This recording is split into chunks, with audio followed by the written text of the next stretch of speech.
নমস্কার বন্ধুরা, নতুন একটা ভিডিওতে তোমাদের সকলকে জানাই স্বাগত। আজকে যে বিষয়টা নিয়ে তোমাদের সঙ্গে আলোচনা করব সেটা হলো ডাইপার নাকি কাপড়ের ন্যাপি। দেখো, তুমি ডাইপার সদ্যজাত শিশুর জন্য ব্যবহার করতেই পারো, কিন্তু কিছু রুলস অ্যান্ড রেগুলেশন আছে। সেগুলো যদি তুমি মেনে করো তাহলে অবশ্যই কিন্তু ডাইপার ইউজ করতে পারো। তুমি যদি প্রত্যেক 2 থেকে 3 ঘন্টার মধ্যে ডাইপার চেঞ্জ করে দিয়ে র্যাশ ক্রিম লাগিয়ে আবার নতুন ডাইপার ইউজ করো, তাহলে অবশ্যই কিন্তু তোমরা সারা দিন এবং সারা রাত ডাইপার ইউজ করতেই পারো, একদম ছোট্ট বাচ্চাগুলোর জন্য। দেখো, সদ্যজাত শিশুরা প্রায় সারা দিনে অনেকবার হাগু এবং হিসু করে। যখন আমার পুপুর ক্ষেত্রেই হয়েছিল, ওকে মানে প্রায় দিনে 7-8 বার ও হাগু করতো, পুচপুচ করে হাগু করতো, এবং আমার প্রত্যেকবার ওগুলোকে মানে ডাইপারটাকে চেঞ্জ করে দিয়ে ওকে র্যাশ ক্রিম লাগিয়ে আবার নতুন ডাইপার ইউজ করে দিতাম।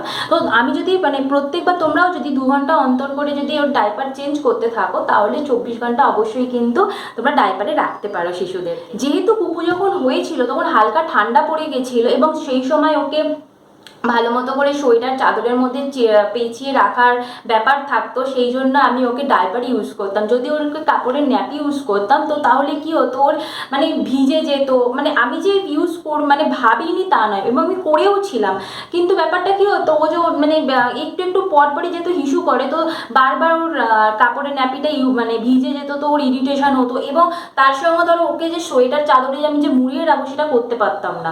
যখনই আমি চাদরে মোড়াতে যাচ্ছি তখনই হিসু করে ফেলছে এবং ভিজে যাচ্ছে, মানে একটা মানে কি বলবো, একটা মানে বাজে ব্যাপার হয়ে যাচ্ছিল। সেই জন্য আমি ভেবেছিলাম যে ডাইপার ইউজ করাটাই ওর জন্য বেটার আমার মনে হয়েছে, এবং আমি সেই সময় মানে প্রায় 3 থেকে 4 মাস অবধি ওকে শুধুমাত্র আমি ডাইপারই রেখেছিলাম, এবং প্রত্যেকবার আমি 2 ঘন্টা অন্তর অন্তর চেঞ্জ করে দিতাম।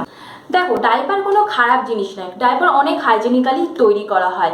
এবার যদি বলো কাপড়ের ন্যাপির কথা, কাপড়ের ন্যাপির ব্যাপারটা হয় যে প্রত্যেকবার আমি ইউজ করতে পারি, মানে ওটাকে ইউজ করা হয়ে যাওয়ার পর ওটাকে পরিষ্কার করে ধুয়ে দেন আবার ইউজ করা যেতে পারে।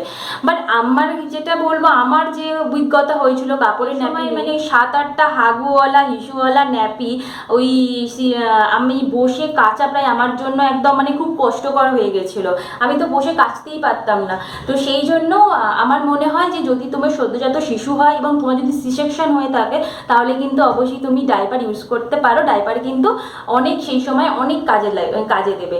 এখনো পর্যন্ত যেহেতু এখন গরম পড়ে গেছে এবং পুপু একটু বড় হয়ে গেছে এবং ও সারাদিনে 1 থেকে 2 বার হাগু করে, তো তাই জন্য আমি এখন ওর জন্য কাপড়ের ন্যাপি ইউজ করি, এবং তার সঙ্গে যে ঘুমানোর টাইমে মানে দুপুরবেলা এবং রাতের বেলা ঘুমানোর টাইমেই ওকে অনলি ডাইপারে রাখি, আর বাকি সময়টা কাপড়ের ন্যাপি ইউজ করি। আমি আশা করছি তোমাদের এই ভিডিওটা অনেক কাজে লেগেছে, অনেক সাহায্য তুমি পেয়ে যেতে পারো। তোমাদের যদি কোনো রকম প্রশ্ন থেকে থাকে তাহলে অবশ্যই আমাকে কমেন্টে জানিও। আজকের মতো এইটুকুনি, টাটা, বাই বাই।